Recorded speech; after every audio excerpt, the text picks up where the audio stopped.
ಕಳೆದ 3-4 ವರ್ಷಗಳಿಂದ ಒಂದು ಸಮಸ್ಯೆಯನ್ನ ಬಹಳ ದೊಡ್ಡ ಪ್ರಮಾಣದಲ್ಲಿ ಎದುರಿಸ್ತಾ ಇದೆ. ಕೂಲಿಗೆ ಕಳ್ಸಲ್ರಿ ಹಳ್ಳಪಳ್ಳ ಬಂತಂದ್ರೆ ಸಂಬಂಧಪಟ್ಟ ಅಧಿಕಾರಿ ಒಬ್ರು ಯಾರು ಬರಲ್ಲ. 100% ಅದು ಜನರಿಗೆ ಉಪಯೋಗ ಮಾಡಿಕೊಡ್ತಾರೆ. ನಮ್ಮ ನ್ಯೂಸ್ 18 ಅವ್ರಿಗೆ ಬಂದು ಪ್ರಸಾರ ಮಾಡಿದ್ರೆ ಕೆಲಸ ಸ್ಟಾರ್ಟ್ ಐತಿ. ಅವ್ರಿಗೆ ನಾವು ಕೃತಜ್ಞತೆಗಳನ್ನು ಹೇಳ್ತೀವಿ. 60ಕ್ಕೂ ಅಧಿಕ ಹಳ್ಳಿಗಳಿಗೆ ನೀರನ್ನು ಪೂರೈಸುವಂತ 10 ವರ್ಷದಿಂದ ಬರ್ತಾವ ಅಂತ ಹೇಳ್ತಾರ್ರಿ.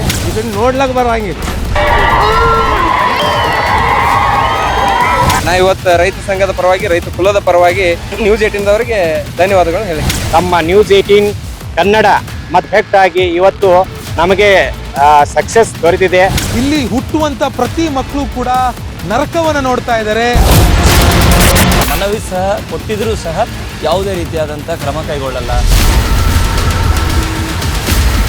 ನನ್ನ ವತಿಯಿಂದ ಕನ್ನಡ ನ್ಯೂಸ್ 18ಗೆ ಧನ್ಯವಾದಗಳನ್ನು ಅರ್ಪಿಸ್ತೀನಿ. ನ್ಯೂಸ್ 18 ಈ ಬಗ್ಗೆ ಸುದ್ದಿ ಮಾಡಿದ್ದಕ್ಕೆ ಧನ್ಯವಾದಗಳು.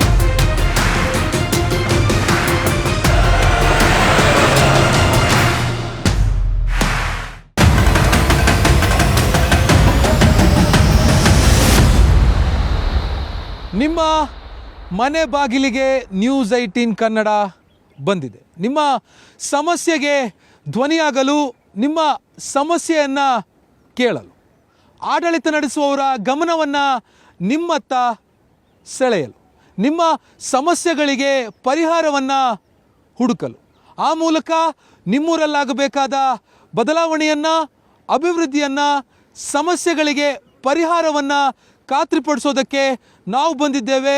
ಇದೇ ಹೊತ್ತಿನ ವಿಶೇಷ ನಮ್ಮೂರಲ್ಲಿ ನ್ಯೂಸ್ 18. ನಾನು ಆಶಿಕ್ ಮುಲ್ಕಿ.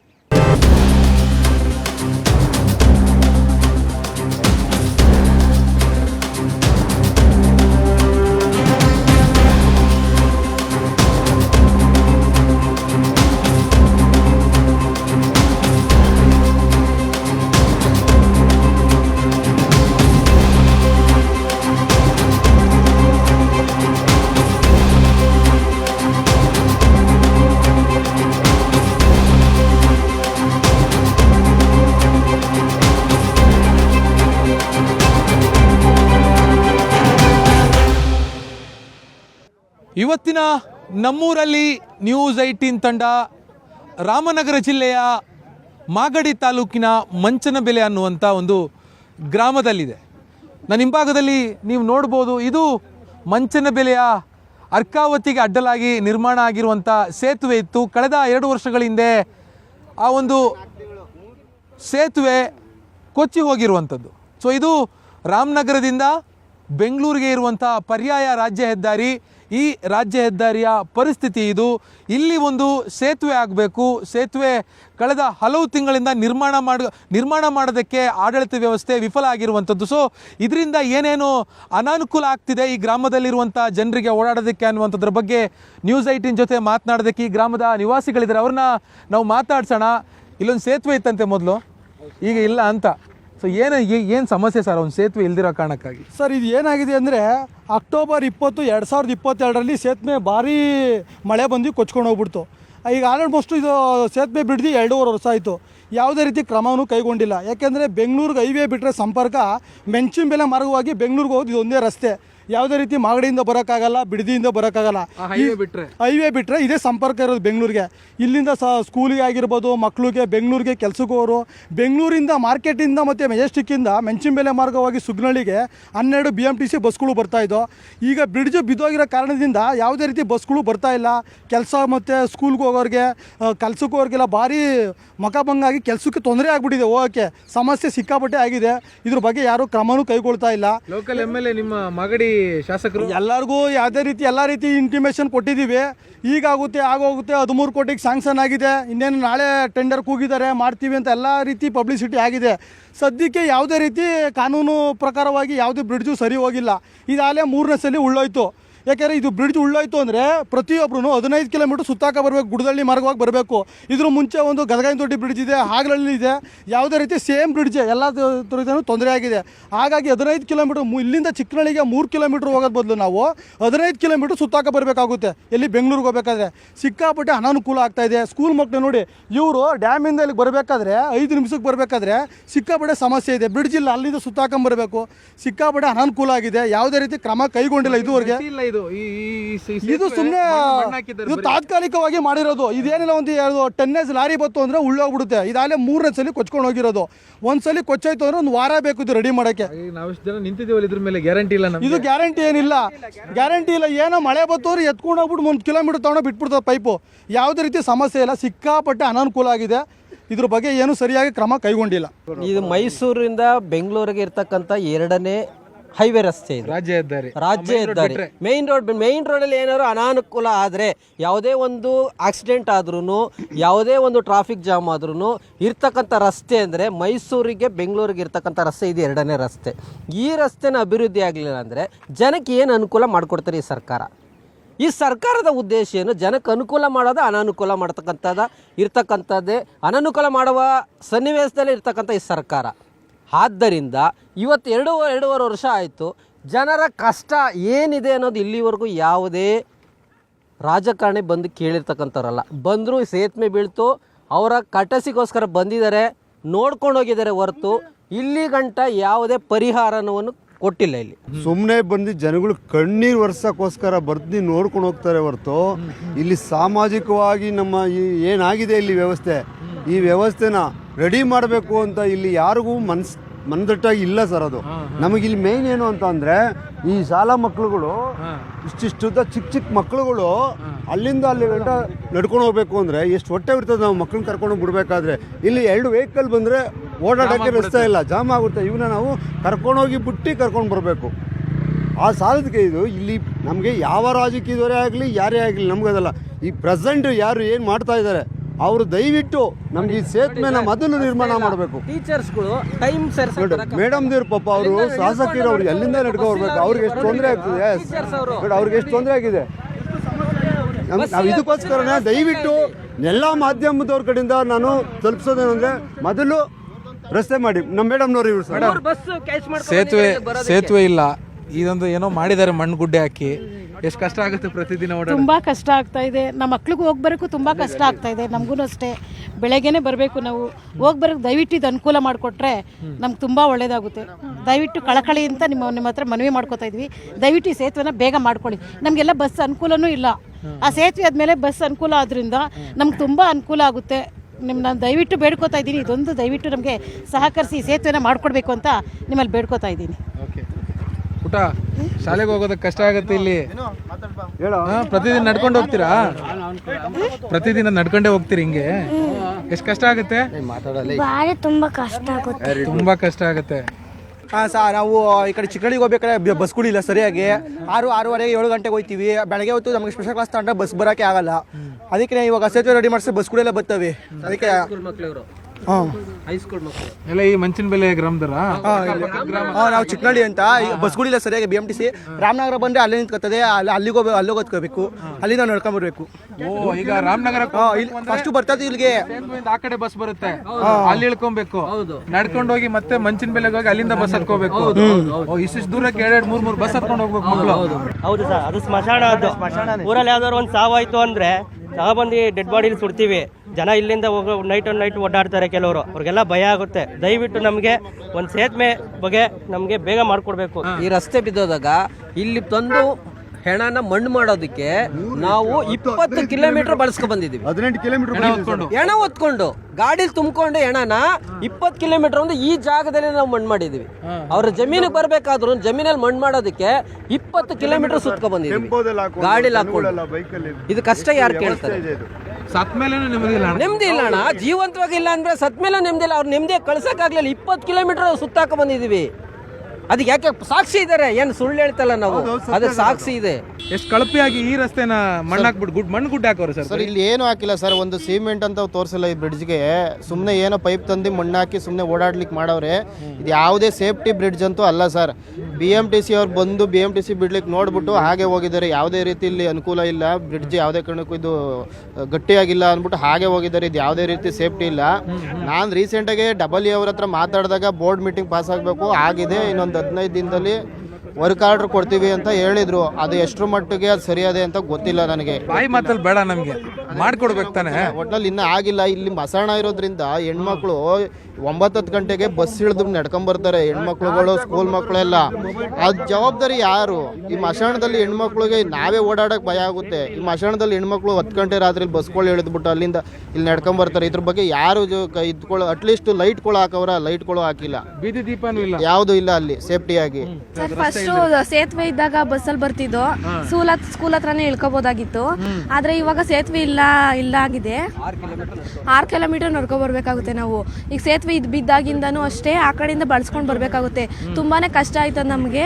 ಬೆಳಗ್ಗೆ ಟೈಮು ಅಷ್ಟೇ ಬೇಗನೆ ಬರಬೇಕು, ಸಂಜೆ ಅಷ್ಟು ಬಸ್ಗೆಲ್ಲ ಟೈಮ್ ಆಗುತ್ತೆ, ಓಡಾಡಕ್ಕಾಗಲ್ಲ. ಹಾಗಾಗಿ ಸೇತುವೆ ಮಾಡಿಕೊಟ್ರೆ ನಮ್ಗೊಂದು ಅನುಕೂಲ ಆಗುತ್ತೆ. ಈಗ 10th ನಾವು ತುಂಬಾನೇ ಕಷ್ಟ ಆಯ್ತಾ ಇದೆ ಇಲ್ಲಿಗೆ ಬರೋಕ್ಕೆ. ಅಂದ್ರೆ 10ನೇ ಕ್ಲಾಸು ಅಂತಂದ್ರೆ ಶೈಕ್ಷಣಿಕ ಬದುಕಿನ ಒಂದು ಟರ್ನಿಂಗ್ ಪಾಯಿಂಟ್. ಚೆನ್ನಾಗಿ ಮಾರ್ಕ್ಸ್ ತಗೊಂಡ್ರೆ ಮುಂದಕ್ಕೆ ಚೆನ್ನಾಗಿ ಓದ್ಕೋಬಹುದು. ಆದ್ರೆ ಇಲ್ಲಿ ಓದ್ಕೊಳಕ್ಕೆ ಬಿಡಲ್ವಲ್ಲ ಇವರು. ಓಡಾಡಕ್ ಬಸ್ ಇಲ್ಲ, ಸೇತುವೆ ಇಲ್ಲ, ರಸ್ತೆ ಇಲ್ಲ, ಸ್ಮಶಾನ ಬೇರೆ, ಬೀದಿ ದೀಪ ಇಲ್ಲ. ಇಷ್ಟೊಂದು ಹದಗೆಟ್ಟೋಗಿದ್ದು ನಮ್ಮ ವ್ಯವಸ್ಥೆ. ಏನ್ ಅನ್ಸುತ್ತೆ? ಸರ್ ಚೆನ್ನಾಗಿದ್ರೆ ಏನು ಮಾಡ್ಬೋದಾಗಿತ್ತು ಸರ್. ಏನ್ ಮಾಡೋದು? ನಿಮ್ಗೆ ವಾಸ ಮಾಡಬೇಕು ಏರಿಯಾ ಆದ್ರೆ ನಮ್ಗೆ ಎಲ್ಲ ಅನುಕೂಲ ಆಗುತ್ತೆ. ಏರಿಯಾ ಆಗ್ಬೇಕು ಒಟ್ನಲ್ಲಿ. ಈಗ ಯಜಮಾನ್ರೆ, ಮಕ್ಕಳಿಗೆ ಸೇತುವೆ ಆಗ್ಬೇಕು, ನಮ್ಗೆ ಓದಕ್ಕೆ ಅನಾನುಕೂಲ ಆಗ್ತಿದೆ ಅಂತ ಹೇಳ್ತವ್ರೆ. ತುಂಬಾ ಕಷ್ಟ ಆಗಿದೆ. ಬ್ರಿಡ್ಜ್ ಬಿದ್ದೋಗ್ಬಿಟ್ಟು ಮತ್ತೆ ತಾತ್ಕಾಲಿಕ ಬ್ರಿಡ್ಜನ್ನು 3 ಸತಿ ಕಿತ್ಕೊ ಹೊಂಟಾಯ್ತು ಕಿತ್ಕೋದ್ಮೇಲೆ ಆ ನೀರೊಳಗೆ ಇಳಿದು ಆ ಹುಡುಗರು ಸೂಗಳು ಬಿಚ್ಕೊಂಡು ಎತ್ಕೊಂಡು ಅವ್ರ ಕಷ್ಟ ದೇವ್ರಿಗೆ ಮುಟ್ಟದೆ. ಇಲ್ಲಿ ಹೈಸ್ಕೂಲು ಕಾಲೇಜ್ ಇತ್ತು. ಕಾಲೇಜ್ ಇದ್ರೂ ಹೈಸ್ಕೂಲ್ ಇದ್ರೂ ಅವ್ರಿಗೆ ಪಾಪ ನೀರೊಳಗೆ ಹೋಗ್ಬೇಕಾದ್ರೆ ರಾತ್ರಿ ಹೊತ್ತು ಹಗಲೊತ್ತು ಗಾರ್ಮೆಂಟ್ಸ್ಗೆ ಹೋಗೋರು, ಸ್ಕೂಲ್ಗೆ ಹೋಗೋರು, ಕಾಲೇಜ್ಗೆ ಹೋಗೋರು, ಬೆಂಗಳೂರು ಡ್ಯೂಟಿಗೆ ಹೋಗೋರು. ಅವ್ರ ಕಷ್ಟ ದೇವ್ರಿಗೆ ಮುಟ್ಬಿಟ್ಟದ ಸ್ವಾಮಿ. ಆದ್ರೂ ಈ ನಮ್ಮ ಶಾಸಕರು ಬಂದು ನೋಡಿದ್ರು, ಮತ್ತು ಮಂಜುನಾಥ್ ಅವ್ರು ಬಂದು ನೋಡಿದ್ರು. ಅವ್ರು ಬಂದ್ರೂ ಇದೇನು ಕ್ರಮ ತಗೊಂಡೇ ಇಲ್ಲ. ದುಡ್ಡು ಬಿಡುಗಡೆ ಆಗಿಲ್ಲ, ಬ್ರಿಡ್ಜ್ ಕಟ್ಟಿಲ್ಲ. ನಮಗೆ ಭಾಳ ತೊಂದರೆ ಆಗ್ಬಿಟ್ಟದೆ ಸ್ವಾಮಿ. ಮಾತ್ರ ಯಂಗ್ಸ್ರು ಮಕ್ಕಳು ರಾತ್ರಿ ಹಗಲು ಇಲ್ಲಿ ಓಡಾಡೋದು ತುಂಬ ಕಷ್ಟ ಆಗದೆ. ಸುಮ್ಮನೆ ಪೈಪ್ ಕುಂಡ್ರಿಸ್ತಾರೆ ಸ್ವಾಮಿ. ಈಗ ಡ್ಯಾಮ್ ನೀರೇನಾರ ಬಿಟ್ಟರೆ ಇದು ಎತ್ಕೊಂಡೈತ ಸ್ವಾಮಿ, ಇದು ಇರಲ್ಲ. ಈಗ ಮಳೆ ಬಂದು ನೀರು ಜಾಸ್ತಿ ಫ್ಲೋ ಆಗ್ಬಿಟ್ರೆ ಇನ್ನೂ ಕಷ್ಟ ಅಲ್ಲಣ್ಣ? ಫುಲ್ ಕಷ್ಟ ಸರ್. ಇದು ನೀರಾವರಿ ನಿಗಮದವ್ರು ಹೇಳ್ತಾರೆ 32 ಲಕ್ಷ ಖರ್ಚು ಮಾಡಿದ್ದೀವಿ ಆ ಮಣ್ಣಿಗೆ. 32 ಲಕ್ಷ ಬಿಲ್ ಆಗೋದಂತೆ. ಬೇಡದವಾದ ಕೇಳಿದ್ರೆ ನೀರಾವರಿ ನಿಗಮದವ್ರು ಅಂತಾರೆ, ಅವ್ರು ಕೇಳಿದ್ರೆ ನೀರಾವರಿ ನಿಗಮದವ್ರು ಮಾಡಿಸ್ಬೇಕು ಅಂತಾರೆ. ನಿಗಮದವ್ರು ಹೇಳ್ತಾರೆ ಇಲ್ಲ ಸರ್ಕಾರದಿಂದ ಬಿಲ್ ಆಗಿಲ್ಲ ಅಂತಾರೆ. ಹಿಂಗೆ ನಾಟಕನೇ ಕೇಳ್ತಾವ್ರೆ ಇಲ್ಲಿ. ಈ ಕೆಲಸ ಮಾಡಿದ್ರು ಬರೀ 5 ಲಕ್ಷದ ಕೆಲಸನ 32 ಲಕ್ಷ ಮಾಡವ್ರೆ. ಇದನ್ನ ಗಾಡಿ ಓಡೋದಿಲ್ಲ. ಆಮೇಲೆ 3 ದಿನ ಬ್ರಿಡ್ಜ್ ಕಸ್ತಾಗೋದೆ. ಇದು ನೀರಾವರಿ ನಿಗಮದವ್ರು ಬಂದ್ರೆ ಮಾಡಿಸ್ತೀನಿ ಅಂತಾರೆ. ಒಂದಿನ ಸ್ಟ್ರೈಕ್ ಆಯ್ತದೆ. 32 ಲಕ್ಷ ಖರ್ಚು ಮಾಡವ್ರೆ. ಕೇಳಿದ್ರೆ ಅಲ್ಲಿ ಎಡನಲ್ಲ ಅಂತ ಮಾಡ್ತಾವ್ರೆ. ಸುಮ್ಮನೆ ವೇಸ್ಟ್ ಆಗಿ ಖರ್ಚು ಮಾಡ್ತಾವ್ರೆ. ಅಲ್ಲಿ ನೀರು ಬಿಡ್ತಾ ಇಲ್ಲ. ಮೇನ್ ಆಗಿರೋದು ಮಾಡ್ರಿ ಅಂದ್ರೆ ಅಲ್ಲೆಲ್ಲ ಕೆಲಸ ತಗೊಳ್ PW ಅವ್ರ ಕೆಲಸಕ್ಕೆ ಅವ್ರಿಗೋಸ್ಕರ ಕೆಲಸ ದುಡ್ಡುಗೋಸ್ಕರ ಮಾಡ್ತಾವ್ರೆ. ಅಲ್ಲಿ ಚಾನಲ್ ರೈತರಿಗೆ ನೀರು ಬಿಡೋದಿಲ್ಲ. ಚಾನಲ್ ಕ್ಲೀನ್ ಮಾಡೋದು ಒಂದು 10 ಲಕ್ಷ 15 ಲಕ್ಷ ತಗೊಂಡ್ ಮಾಡ್ತಾರೆ. ಮೊದಲು ಬ್ರಿಡ್ಜ್ ಮಾಡಿ ಅಂದ್ರೆ ಈ ನೀರಾವರಿ ನಿಗಮದೇ ಅರ್ಧ ಕಿರಿಕಿಲಿ. ಇಲ್ಲೇ ಮಡಿಕೊಂಡು ನೀರಾವರಿ ನಿಗಮದವ್ರ ಆಫೀಸರು ಮಾಡ್ತಾ ಇಲ್ಲ. ಕಣ್ಮುಂದೆ ನಡೆದಿರೋದು ಇದು. ಅದು ಡ್ಯಾಮು, ಇದು ಆಫೀಸು ನೀರಾವರಿ ನಿಗಮದ ಇಂಜಿನಿಯರ್ದು. ಇದೆಲ್ಲ ಡಿಪಾರ್ಟ್ಮೆಂಟ್ ಎಲ್ಲ ನೀರಾವರಿ ನಿಗಮಕ್ಕೆ ಸೇರೋದು. ಕೇಳಿದ್ರೆ ನೀರಾವರಿ ನಿಗಮದವ್ರು ಹೇಳಿದಾರಂತ. ಅದು ವಾಟರ್ ಸಪ್ಲೈ ಮಾಗಡಿಗೆ ಕುಡಿಯೋ ನೀರು ಕೊಟ್ಟವ್ರೆ. ಎಲ್ಲ ನೀರಾವರಿ ನಿಗಮದವ್ರು ಸೇರೋದು. ಇದು ಬೇರೆಯವ್ರು ಬಂದು ಕರೆಯಂಗೆ ಇಲ್ಲ ಅಂತಾರೆ ಟೆಂಡ್ರನ್ನ. ಇವಾಗ ಇಲ್ಲಿ ಯಾರನ್ನ ಲೋಕಲ್ ಅವ್ರು ಮಾಡಿಸ್ತೀನಿ ಅಂದ್ರೆ ಬಿಡೋದಿಲ್ಲ. ಅಧಿಕಾರಿಗಳು ಸಿಕ್ಕಾಪಟ್ಟೆ. ಇವಾಗ ಲೋಕಲ್ ಅವ್ರು ನಾನು ಮಾಡಿಸ್ತೀನಿ ಅಂತ ಏನಾರ ಬಂದ್ರೆ ಇಲ್ಲ ನಾವು ಮಾಡೋದಿಲ್ಲ ನಮ್ದು ಅಂತ ನೀರಾವರಿ ಅಧಿಕಾರಿ ಅಡ್ಡೆ ಹಾಕ್ತಾರೆ. ಹಂಗೆ ಬಿಟ್ಟಿಲ್ಲ. ನೀವಾದ್ರೂ ಅವರಾದ್ರೂ ಮಾಡ್ಬೇಕಲ್ಲ. ಮಾಡ್ತಾ ಇಲ್ಲ. ಅದೇನೆ ಸರ್, ಅದೇ ಮಾಡ್ತಾ ಇಲ್ಲ. ಅವ್ರಿಗೆ ನಾವು ಹೇಳಿ ಗೊತ್ತೇ ಎಲ್ಲ ಕಮಿಷನ್ ವ್ಯವಹಾರ. ಇಲ್ಲಿ ಕಮಿಷನ್ ವ್ಯವಹಾರ ದಂಗೆ ನಡೀತಾ ಇದೆ. ಕುಡಿಯೋಕ್ಕೆ ನೀರಿರೋ ಪ್ರಾಬ್ಲಮ್ ಇದ್ರೂ ನಡೆಯೋಕ್ಕೆ ರೋಡ್ ಇಲ್ಲ ಅಂದ್ರೂ ಅವ್ರಿಗೇನು ಮಾಡಬೇಕು, PW ಟೆಂಡ್ರ್ ಥರ ಮಾಮೂಲಿ ಅವ್ರಿಗೆ ಯಾರು ಸ್ಯಾಟಿಸ್ಫ್ಯಾಕ್ಷನ್ ಆಯ್ತಾರೋ ಟೆಂಡ್ರಲ್ಲಿ ಅವ್ರಿಗೆ ಕೊಟ್ಕೊಳ್ಳೋದು. ಚಾನಲ್ ಕ್ಲೀನ್ ಮಾಡೋದು ಒಳಗಡೆಯಿಂದ ಒಳಗಡೆ ಚಾನಲ್ ಕ್ಲೀನ್ ಮಾಡೋದು 5 ಲಕ್ಷ 10 ಲಕ್ಷ ಸುಮ್ಮನೆ ಡೆಡ್ ಅಮೌಂಟ್ ವೇಸ್ಟ್ ಮಾಡ್ತಾವ್ರೆ. ಬಾಯ್ಲಿ ಬಾಣ ಇಲ್ಲಿ. ಈಗ ಲೋಕಲ್ ಅವ್ರು ಕೊಟ್ರೆ ಮಾಡ್ತಾರೆ ಬೇಗ. ಈಗ ಈ ಬ್ರಿಡ್ಜ್ಗೆ 15 ಲಕ್ಷ ಅಂತೆ, ನೀರು ಬಿಟ್ರೆ ಹೊಡ್ಕೋಯ್ತಾ ತಿರ್ಗಾ ಇದನ್ನ ಏನ್ ಮಾಡ್ತಾನ? ನಾವು ಕಾಲೇಜ್ ಅಲ್ಲಿಂದ ನಡ್ಕೋಬೇಕ ಡೈಲಿ ನಾವು. 32 ಲಕ್ಷ ರೂಪಾಯಿ ಬೆಲೆ ಇಲ್ವಂತ. ಬೆಳೆ ಇಲ್ವಂತೆ, ಲೋಕಲ್ ಅವ್ರು ಕೊಡುವಂತೆ ಈ ಲೋಕಲ್ ಅವ್ರು ಕೊಟ್ಟರೆ ಕಟ್ಟಲ್ವಂತೆ, ಅವರೇ ಮಾಡ್ಬೇಕಂತೆ. ಗೌರ್ಮೆಂಟ್ ಹೇಳೋರು ನಾವೇ ಮಾಡ್ಬೇಕು, ಗೌರ್ಮೆಂಟ್ ಅವರೇ ಮಾಡ್ಬೇಕಂತ. ಲೋಕಲ್ ಅವ್ರು ಹಾಕೊಟ್ರೆ ಮಾಡಲ್ವಾ? ರಸ್ತೆ ಇಲ್ಲ ಅನ್ನೋದು ಎಷ್ಟು ತೊಂದರೆ ಆಗುತ್ತೆ ಇಲ್ಲಿ. ಬೆಳಿಗ್ಗೆ ಇತ್ತು ಸಾಯಂಕಾಲ ನಮಗೆ ತೊಂದರೆನೇ ಆಯ್ತದೆ ಕಣಪ್ಪ. ಬಸ್ಗೆ ಇದಿಲ್ಲ, ಪ್ರಾಬ್ಲಮ್ ನೋಡಿ. ಇವಾಗ ರಸ್ತೆ ಇಲ್ಲ, ಏನಿಲ್ಲ, ನಮ್ಗೆ ತುಂಬ ಸಮಸ್ಯೆಗಳಾಯ್ತವೆ. ನಡ್ಕೊಂಡು ಹೋಗ್ಬೇಕು, ಅಲ್ಲಿ ಇಳಿದ್ಬಿಟ್ಟು ನಡ್ಕೊಂಡು 1.5 ಕಿಲೋಮೀಟ್ರ್ 2 ಕಿಲೋಮೀಟ್ರ್ ನಡ್ಕೊ ಬರ್ತೀವಿ. ನೈಟ್ ಹೊತ್ತು ಬರ್ತೀವಿ ನೋಡಿ. ಇವಾಗೆಲ್ಲ ನಡ್ಕೊಂಡು ಹೋಗ್ಬೇಕು, ಬಸ್ಕೊಳಕ್ ಸಮಸ್ಯೆ. ಅಣ್ಣ ಏನಣ್ಣ ಏನ್ ಮಾಡೋದಣ್ಣ, ಒಂದು ರಸ್ತೆ ಮಾಡ್ಕೊಳಕ್ಕಾಗಿಲ್ಲ. ಮಾಡ್ಬೇಕಣ್ಣ, ಈ ರಸ್ತೆ ಬಿದ್ದು 2.5 ವರ್ಷ ಆಯ್ತು. ಬರ್ತಾರೆ ಮಂಜು ಬಂದು ನೋಡ್ಕೋವರು, ಕುಮಾರಸ್ವಾಮಿ ಬಂದು ನೋಡ್ಕೋವರು, ಇವರು ಬಾಲಕೃಷ್ಣ ಬಂದು ನೋಡ್ಕೋವರು. ಬಿದ್ದಾಗ ಮಾತ್ರ ಬಾಲಕೃಷ್ಣ ಮಾಗಡಿ HD ಬಾಲಕೃಷ್ಣ ಅವರು ಬಂದು ಬಿದ್ದಾಗ ಮಾತ್ರ ನೋಡ್ಕೋರು ಬಿರ್ಜ ಅಷ್ಟೇ. ಇನ್ನವರೆಗೂ ಬಂದಿಲ್ಲ, ಯಾರಿಗೂ ಏನು ಅಳ್ಳಾಡ್ಸಿಲ್ಲ. ಅವ್ರು ಏನಂತ ಇನ್ನೋವರೆಗೂ ಯಾರಿಗೂ ಕ್ರಮನೂ ತಗೊಂಡಿಲ್ಲ. ಇದ್ರ ಬಗ್ಗೆ ಸೂಚನೆನೂ ಮಾಡಿಲ್ಲ ಅವರು. ಇದ್ರ ಬಗ್ಗೆ ಏನು ಎತ್ತ ಅಂತನೂ ನೋಡಿಲ್ಲ. ಈ ಬಿರ್ಜು ಬಿದ್ದು ಈ ತಾತ್ಕಾಲಿಕ ಬಿರ್ಜು ಬಿದ್ದು 3 ಸತಿ ನೀರು ಬಿಟ್ಟ ಕೊಚ್ಕೊಂಡೋಯ್ತು. 3 ಸತಿನೂ ದಪ್ಪದರ ಮಾಡ್ಬಿಟ್ಟು ಇವಾಗ ಮಣ್ಣು ಹೊಡೆದವ್ರೆ. ದಪ್ಪದರ ಮಣ್ಣು ಹೊಡೆದ್ಬಿಟ್ಟು ಈ ಧೂಳು ಕುಡ್ಕೊಂಡು ಜನ ಮಕ್ಕಳು ಶಾಲಾ ಕಾಲೇಜ್ ಮಕ್ಕಳು ಧೂಳು ಕುಡ್ಕೊಂಡು ಓಡಾಡಬೇಕು. MLA ಸತ್ತ ಮೇಲಾದರೂ ಸೇತುವೆ ಆಯ್ತದೆ, ಅವನಿರೋವರೆಗೂ ಸೇತುವೆ ಆಗಲ್ಲ. ಯಾಕೆಂತೀರಾ, ಎಲ್ಲ ಇರೋದೇ ಹಂಗೆ MLAಗಳು. ಆ ತಹಸೀಲ್ದಾರ್ ಬರ್ತಾನೆ, ಹಿಂಗೆ ತೋರಿಸ್ತಾನೆ ಓಡೈತಾನೆ. ಅವ್ನು MP ಬರ್ತಾನೆ ಹಿಂಗೆ ಓಡೈತೇನೆ. ಎಲೆಕ್ಷನ್ ನಡೀತಿತ್ತು, ಬೂತ್ ನಿಲ್ಲಿಸ್ತಿದ್ರು ಎಲ್ಲರೂ. ಬೂತೇ ಬೇಡ ಮಾಗಡಿ ತಾಲೂಕೆ, ಸೇತುವೆ ಆಗೋರು ಯಾವ್ದು ಬೇಡ, ಊರು ಇಂಪ್ರೂವ್ಮೆಂಟ್ ಆಗೋರು ಯಾವ್ದು ಬೇಡ ಅಂತ ನಿಲ್ಲಿಸ್ತಾ ಇದ್ರು. ಚುನಾವಣೆ ಬಹಿಷ್ಕಾರ ಆಗ್ತಾ ಇದ್ರು ಎಲ್ಲ ಜನಗಳು. ಕಿಡಿಗೇಡಿಗಳು ಏನು ಮಾಡವ್ರೆ, ಆಗಲಿ ನೀವು ನಡೀರ್ ಬೂತ್ ತಗೊಂಡಂತ ಕೆಲವರೆಲ್ಲ ಮಾತಾಡವ್ರೆ. ಆದ್ರೆ MLA ಸತ್ ಮೇಲೆ ಮತ್ತೆ ಅವ್ನು ಕಟ್ರೋಲ್ ಹಾಕಿದ ಮೇಲೆ ಆಗೋದು. ಅವ್ನು ಸಾಯೋವರೆಗೂ ಸೇತುವೆ ಆಗಲ್ಲ. ಬೇಕಾ ಬರ್ಕೊಡ್ತೀನಿ, ಬೇಕಾದ್ರೆ ಡ್ಯಾಮ್ ಗೇಟ್ ಅವಲ್ಲ, ಆ ಗೇಟ್ನ ಡೇರಮೆಂಟಿಗೆ ಬಿಟ್ಟು ನೈಟ್ ಹೊತ್ತು ಗೇಟ್ನೇ ಮಾರ್ಕೊಂಡ್ಬಿಡ್ತಾರೆ ಬಡ್ಡಿ ಮಕ್ಕಳು MLAಗಳು. ನಾನು ಅದಂತೂ ಪಕ್ಕ ಬರ್ಕೊಡ್ತೀನಿ, ಯಾವ ಪೇಪರ್ ಬೇಕಾ ಬರ್ಕೊಡ್ತೀನಿ. ಪರಿಸ್ಥಿತಿ ಏನಂದ್ರೆ ಸರ್, ಈ ಒಂದು ಸೇತುವೆ ಸುಮಾರು ಜನರ ಜೀವನ ಕಟ್ಟೈತೆ. ಒಬ್ರದಿಬ್ರದಲ್ಲ, ಸಾವಿರಾರು ಜನದ ಜೀವನ ಕಟ್ಟೈತೆ. ಮೇನು ಸಿಟಿಗೆ ಹತ್ತಿರವಾಗಿರುವಂಥ ಸೇತುವೆ ಇದು. ಇದನ್ನ ಸುಮಾರು 3 ವರ್ಷ ಆಯಿತು. ಮಾಡಿಸ್ತೀನಿ ಅಂತ ಹೇಳ್ತಾ ಇದ್ದಾರೆ. ಒಬ್ಬ ಶಾಸಕರಿಗೆ ಅದು ತಲೆಗೆ ಹೋಗಿಲ್ಲ ಇನ್ನೂ. ಮಾಡಬೇಕು ಅನ್ನೋ ಒಂದು ಆಸಕ್ತಿ ನಮ್ಮ ತಾಲೂಕಿನ ಜನ ಓಡಾಡ್ತಾರೆ. ಇಷ್ಟು ಜನ ಬಂದು ಕೇಳ್ಕೊತವ್ರೆ. ಮನೆ ಹತ್ರ ಹೋಗಿ ಮಾತಾಡಿದ್ದೀವಿ, ಕಾಲ್ ಮಾಡಿ ಮಾತಾಡಿದ್ದೀವಿ, ಲೆಟ್ರು ಕೊಟ್ಟಿದ್ದೀವಿ, ಎಲ್ಲ ಮಾಡಿದ್ದೀವಿ. ಬಟ್ ಆದರೂ ನಮ್ಮೂರು ಸೇತುವೆ ಮೇಲೆ ಯಾಕೆ ನಿಮ್ಗಿನ್ನೂ ಕಣ್ಣು ಬಿದ್ದಿಲ್ಲ? ಎಷ್ಟು ಜನರ ಜೀವನ ಕಟ್ಟೈತೆ ಸರ್. 7 ಗಂಟೆ 8 ಗಂಟೆ 9 ಗಂಟೆ ಆದರೂ ಹೆಣ್ಮಕ್ಳು ಕರೆಂಟ್ ಇಲ್ಲ, ಏನಿಲ್ಲ, ಲೈಟ್ ಇಲ್ಲ, ಮೊಬೈಲ್ ಟಾರ್ಚ್ ಹಾಕೊಂಡು ನಡ್ಕೊಂಡು ಬರ್ತಾರೆ ಸರ್. ಎಷ್ಟು ಜನರ ಜೀವನ ಕಟ್ಟೈತೆ ಸೇತುವೆ ಇದು.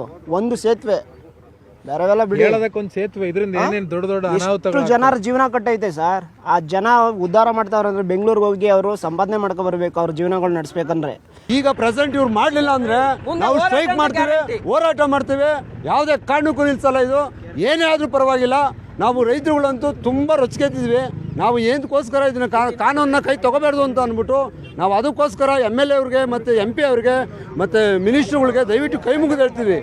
ಅವ್ರವ್ರ ರಸ್ತೆಗಳು ಅವ್ರವ್ರ ಮನೆಗಳು ಬೆಂಗಳೂರಿಂದ ತುಂಬಾ ದೂರಕ್ಕೇನಿಲ್ಲ, ಇಲ್ಲೇ ಪಕ್ಕದಲ್ಲೇ ಸರ್. 30 ಕಿಲೋಮೀಟರ್ಸ್ ನಮ್ಗಿರೋದು. ನಾವು ಆಕ್ಚುಲಿ ಬೆಂಗಳೂರಿಗೆ ಹೋಗೋದಕ್ಕಿಂತ ಸರ್ ಆ ಊರು ನಮ್ಮೂರು ನೋಡಿ. ಅಲ್ಲಿ ನಮ್ದು ಜಮೀನುಗಳಿದೆ ರೈತರವು. ನಾವು ಅಲ್ಲಿಗೆ ಬರಬೇಕು ಅಂದರೆ 10 ಕಿಲೋಮೀಟ್ರ್ ಬಳಸ್ಕೊಂಡು ಬರಬೇಕಲ್ಲ. ನಮ್ಗೆ ಎಷ್ಟು ಹೊಟ್ಟೆ ಉರಿಬೋದು. ಇವ್ರ ಮಿನಿಸ್ಟ್ರುಗಳ ಮನೆಗಳಿಗೆ ಇವ್ರಿಗೆಲ್ಲ 5 ಸಾವಿರ ಬಿಲ್ಡಿಂಗ್ಗಳು, 5 ಸಾವಿರ ಕಾರುಗಳು, ಒಳ್ಳೊಳ್ಳೆ AC. ನಾವು ಒಂದು ಸಡ್ಡಲ್ಲಿದ್ರು ನಾವು ನೆಮ್ಮದಿಯಾಗಿರೋಕೆ ಬಿಡ್ತಾಯಿಲ್ಲ ಸರ್. ಇಲ್ಲಿ ಅಂಥ ಕಚಡ ರಾಜಕೀಯ ಇದು. ಮಾಗಡಿ ತಾಲೂಕು ಕೆಂಪೇಗೌಡರ ನಗರ, ಮಾಗಡಿ ಕೆಂಪೇಗೌಡರು ಕಟ್ಟಿರೋದು. ಅಂಥದ್ರಲ್ಲಿ ಅದರಲ್ಲಿ ಇರ್ತಕ್ಕಂಥ ಮಾಜಿ MLAಗಳು, ಹಾಲಿ MLAಗಳು ಏನು ಮಣ್ಣ ತಿಂತವ್ರ ಇವರು? ಮತ ಚುನಾವಣೆ ಮಾತ್ರ ಎಲ್ಲರೂ ಬಂದ್ಬಿಟ್ಟು ಮತ ಹಾಕಿ ಅಂತಾರೆ. ಏನ್ರ ಕತೆ ಇದು? ಸೇತುವೆ ಉಲ್ಟೋಗದೆ 3 ವರ್ಷ ಆಯ್ತು ಇದನ್ನ ಉಲ್ಟೋಗಿ. ಇನ್ನೂ ಒಂಚೂರು ಏನು ಮಾಡಿಲ್ಲ, ಏನು ಮುಟ್ಟಿಲ್ಲ. ಏನ್ ಮಾಡೋದು? ತುಂಬಾನೇ ಕಷ್ಟ ಸರ್. ತುಂಬ ಕಷ್ಟ ಆಯ್ತದೆ. ನಾವು ಅಲ್ಲಿಂದ 2 ಕಿಲೋಮೀಟ್ರಿಂದ ಬರ್ತೀವಿ, ಇಟ್ಲಿಂದ 4-5 ಕಿಲೋಮೀಟ್ರಿಂದ ಬರ್ತಾರೆ. ಇಲ್ಲೇ ಬಸ್ಸು ಸ್ಟಾಪು, ಇಲ್ಲಿಂದ ನಡ್ಕೊಂಬರ್ಬೇಕು, ಸಖತ್ ಕಷ್ಟ ಸರ್. ಬೇಗ ಮಾಡ್ಬೇಕು ತಾನೆ. ಏನು ಮಾಡ್ತಾರೆ ಸರ್ ಇವರು? ಸೇತುವೆ ಉಲ್ಟೋ 3 ವರ್ಷ ಆಯ್ತು, ಏನು ಕಿತ್ತಿ ದಬಾಕಿಲ್ಲ, ಏನಿಲ್ಲ. ಬಟ್ ರೊಚ್ಚಿಗೆದ್ದವ್ರು ಊರಿನವರೆಲ್ಲ ಎಲ್ಲ ರಚಿಕೆ ಇದ್ದವ್ರೆ ಅಷ್ಟೇ ಸರ್. ನಿಜಕ್ಕೂ ಈ ಗ್ರಾಮಸ್ಥರು ಒಂದು ರೀತಿಯಲ್ಲಿ ಇವರ ಆಕ್ರೋಶ ಬಹಳ ನ್ಯಾಯಯುತವಾದಂಥದ್ದು. 3 ವರ್ಷ ಆಯಿತು ರಸ್ತೆ ಸೇತುವೆ ಕೊಚ್ಚಿ ಹೋಗಿ, ಅದಕ್ಕೆ ತಾತ್ಕಾಲಿಕವಾಗಿ ಮಣ್ಣನ್ನು ತಂದು ಗುಡ್ಡೆ ಹಾಕಿ ಒಂದು ತಾತ್ಕಾಲಿಕವಾಗಿರುವಂಥ ಸೇತುವೆಯನ್ನು ನಿರ್ಮಾಣ ಮಾಡಿದ್ದಾರೆ. ಈ ಸೇತುವೆನೂ ಕೂಡ ಕಳೆದ 2.5-3 ವರ್ಷಗಳಲ್ಲಿ 3-4 ಬಾರಿ ಕೊಚ್ಚಿ ಹೋಗಿದೆ. ನೋಡ್ಬೋದು ನಾವು ಈ ರೀತಿಯಾಗಿ ಬರೀ ಮಣ್ಣನ್ನು ತಂದು ಗುಡ್ಡೆ ಹಾಕಿ ಆ ಒಂದು ಸೇತುವೆಯನ್ನು ನಿರ್ಮಾಣ ಮಾಡಿರುವಂಥದ್ದು. ಸೊ ಆದಷ್ಟು ಬೇಗ ಇಲ್ಲಿರುವಂತಹ ಏನು ಗ್ರಾಮಸ್ಥರಿಗೆ ಒಂದು ಸೇತುವೆ ಆಗಬೇಕು. ಸ್ಥಳೀಯ ಶಾಸಕರು ಇರ್ಬೋದು, ಸಂಸದರು ಇರ್ಬೋದು, ಉಸ್ತುವಾರಿ ಸಚಿವರು ಇರ್ಬೋದು, ಅಥವಾ ಜಿಲ್ಲಾಡಳಿತಕ್ಕೆ ಸಂಬಂಧಪಟ್ಟ ಹಿರಿಯ ಅಧಿಕಾರಿಗಳಿರ್ಬೋದು, ಯಾರೇ ಬಂದರೂ ನಮಗೆ ಸೇತುವೆ ಮಾಡಿಕೊಟ್ರು ಕೂಡ ಸ್ವಾಗತ. 3 ವರ್ಷಗಳಿಂದ ನಾವು ನರಕ ಯಾತನೆಯನ್ನು ಅನುಭವಿಸ್ತಿದ್ದೀವಿ. ಈ ಒಂದು ಸೇತುವೆಯ ಕಾರಣಕ್ಕಾಗಿ ನಾವು 10-15-20 ಕಿಲೋಮೀಟರ್ ಸುತ್ತಾಡಿಕೊಂಡು ಹೋಗುವಂಥ ಪರಿಸ್ಥಿತಿ ನಮ್ಮ ಗ್ರಾಮಸ್ಥರದ್ದಾಗಿದೆ. ಆದಷ್ಟು ಬೇಗ ನಮಗೆ ಸೇತುವೆಯನ್ನು ನಿರ್ಮಾಣ ಮಾಡಿಕೊಡಿ ಅನ್ನುವಂಥ ಒಂದು ಬೇಡಿಕೆಯನ್ನು ಇಲ್ಲಿನ ಗ್ರಾಮಸ್ಥರು ಇಡ್ತಾ ಇರುವಂಥದ್ದು. ಇದಾಗಿತ್ತು ಈ ಹೊತ್ತಿನ ವಿಶೇಷ. ನಿರಂತರ ಸುದ್ದಿಗಾಗಿ ನೋಡ್ತಾ ಇರಿ ನ್ಯೂಸ್ 18 ಕನ್ನಡ. ಚಾಲ ನಮ್ಮದು, ಬಲ ನಿಮ್ಮದು. ಕಳೆದ 3-4 ವರ್ಷಗಳಿಂದ ಒಂದು ಸಮಸ್ಯೆಯನ್ನ ಬಹಳ ದೊಡ್ಡ ಪ್ರಮಾಣದಲ್ಲಿ ಎದುರಿಸ್ತಾ ಇದೆ. ಕೂಲಿಗೆ ಕಾಸಲ್ರಿ ಹಾಳಪಾಳ ಬಂತಂದ್ರೆ ಸಂಬಂಧಪಟ್ಟ ಅಧಿಕಾರಿ ಒಬ್ರು ಯಾರು ಬರಲ್ಲ. 100% ಅದು ಜನರಿಗೆ ಉಪಯೋಗ ಮಾಡಿಕೊಡ್ತಾರೆ. ನಮ್ಮ ನ್ಯೂಸ್ 18 ಅವ್ರಿಗೆ ಬಂದು ಪ್ರಸಾರ ಮಾಡಿದ್ರೆ ಕೆಲಸ ಸ್ಟಾರ್ಟ್ ಐತಿ. ಅವ್ರಿಗೆ ನಾವು ಕೃತಜ್ಞತೆಗಳನ್ನು ಹೇಳ್ತೀವಿ. 60ಕ್ಕೂ ಅಧಿಕ ಹಳ್ಳಿಗಳಿಗೆ ನೀರನ್ನು ಪೂರೈಸುವಂತ 10 ವರ್ಷದಿಂದ ಬರ್ತಾವ ಅಂತ ಹೇಳ್ತಾರ್ರಿ. ಇದನ್ನ ನೋಡ್ಲಕ್ ಬರಂಗಿಲ್ಲ. ನಾ ಇವತ್ತು ರೈತ ಸಂಘದ ಪರವಾಗಿ, ರೈತ ಕುಲದ ಪರವಾಗಿ ನ್ಯೂಸ್ 18 ಅವರಿಗೆ ಧನ್ಯವಾದಗಳು ಹೇಳಿ. ನಮ್ಮ ನ್ಯೂಸ್ 18 ಕನ್ನಡ ಮತ್ತು ಎಫೆಕ್ಟ್ ಆಗಿ ಇವತ್ತು ನಮಗೆ ಸಕ್ಸಸ್ ದೊರೆತಿದೆ. ಇಲ್ಲಿ ಹುಟ್ಟುವಂತ ಪ್ರತಿ ಮಕ್ಕಳು ಕೂಡ ನರಕವನ್ನು ನೋಡ್ತಾ ಇದ್ದಾರೆ. ಮನವಿ ಸಹ ಕೊಟ್ಟಿದ್ರೂ ಸಹ ಯಾವುದೇ ರೀತಿಯಾದಂಥ ಕ್ರಮ ಕೈಗೊಳ್ಳಲ್ಲ. ನನ್ನ ವತಿಯಿಂದ ಕನ್ನಡ ನ್ಯೂಸ್ 18ಗೆ ಧನ್ಯವಾದಗಳನ್ನು ಅರ್ಪಿಸ್ತೀನಿ. ನ್ಯೂಸ್ 18 ಈ ಬಗ್ಗೆ ಸುದ್ದಿ ಮಾಡಿದ್ದಕ್ಕೆ ಧನ್ಯವಾದಗಳು.